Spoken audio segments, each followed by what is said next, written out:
Mr. Lagerfeld, a moment ago you said, if you think too much about the past, your present is secondhand. What did you mean by that? I mean that somebody in a job like mine, or a journalist like Mrs. Menkes, who are in this kind of business for, let's say, a few years, to be nice with ourselves, if we think it was better, more interesting before, people more, no, it's us to adjust to our times. And the minute you think the past was better, your present is secondhand, and yourself become vintage. Okay, so it's okay for clothes, it's not that great for people. So can you give us some examples of how you stay connected to the present? There are not so many different ways to stay connected. You have to be interested in what's going on. You have to read the newspapers. I like papers better than than screens for that. Yeah. You have to be informed. You must never think that you saw it all. You have always the eyes open. You have to be like a roof with lots of antennas, get all the images, and you don't say, I don't like this because it was better before, this is not chic, this is not elegant. You know, every period has the taste it deserves.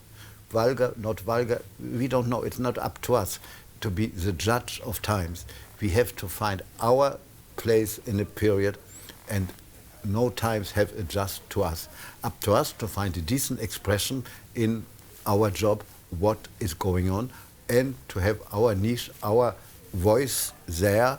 We can try to make as good as we can, even if there are things in the world we don't like in terms of taste and evolution, as we're talking about luxury. But it's very dangerous to think you know it all and the others are wrong. Nobody is wrong, nobody is right. So in this particular moment that we're living in now, whether it's vulgar or not, what do you find inspiring today personally? Perhaps even what you can call the vulgarity. There's so much going on that it's very dangerous also to analyze, because if I do that, I become a marketing person, and I'm very much against that. In French, people could say, what does it marketing? Is it the English word for going to the market? No, no. So, no, I don't think in terms like this. I don't analyze. I work with my instinct. If not as a recipe, and I have no recipes. So it's all improvised. As I said before to Mrs. Ming, I'm not a serious person. It's all going through my head like this, and I try to capture it. But I certainly don't ask myself questions. If I would be pretentious, I would say I try to give answers. I see. So one thing that I noticed that you did recently was the film that you did for Chanel that was set in Saint-Tropez and the Les Arts. Can you tell us a little bit, we talked a little bit earlier about the role digital is playing in fashion. Yes, but those movies were not digital. One was digital and the other was a real movie. Right. I did the one in Saint-Tropez because it's fun to put Chanel, the mood of Chanel, in all kinds of circumstances. The one before, it was about Shanghai. The only connection with Chanel in China was the screens in Coromandel and some Chinese bronze she had in her apartment.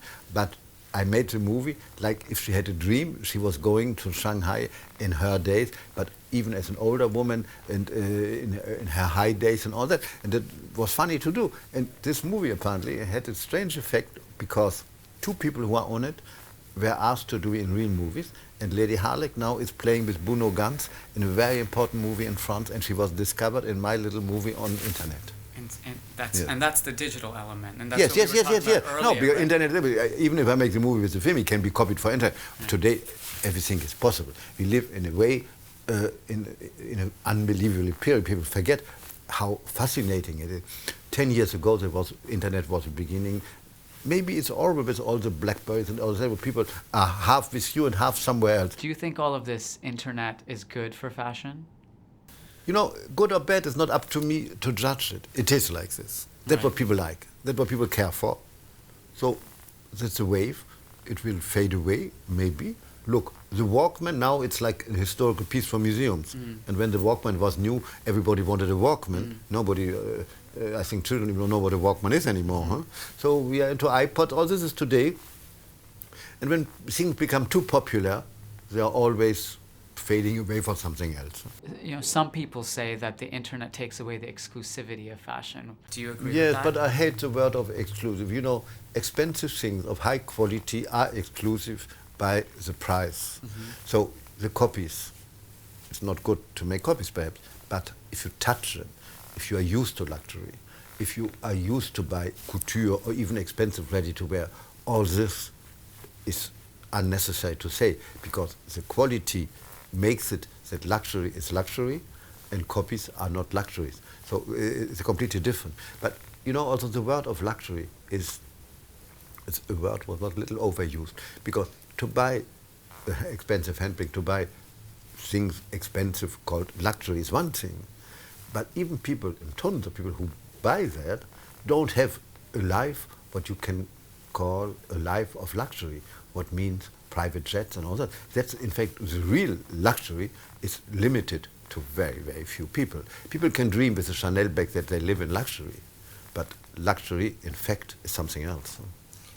Last question for you, which is, you talked in the conference about digital or kind of technology devices that you find amazing. Talk to us a little bit about the things that you personally use in your life. I think they are very beautiful. I don't use them because, as I said before, I use my brain, and it's up to me to imagine. I don't want to have ready-made images. I want to see the images of my imagination. But I know how to do it. All my assistants work with it all the time, so if I need something, I can ask them. But I think they're very beautiful objects. There is no touch of what is considered bad taste or bad design, because bad design is bad taste today. They are flawless in a way. Facebook is a flawless object. It's for me like a Brancusi. Thank you so much, Mr. Lagerfeld. And as I told you, I got one as a gift in gold, in white gold. And the BlackBerry too, and the iPad, I have all those from a gift. I wouldn't buy it. But somebody gave me all those things in white gold. They're beautiful objects on the table. They are stunning. Yeah. I don't use them because I don't have to use them. Right. Thank you so much. Okay.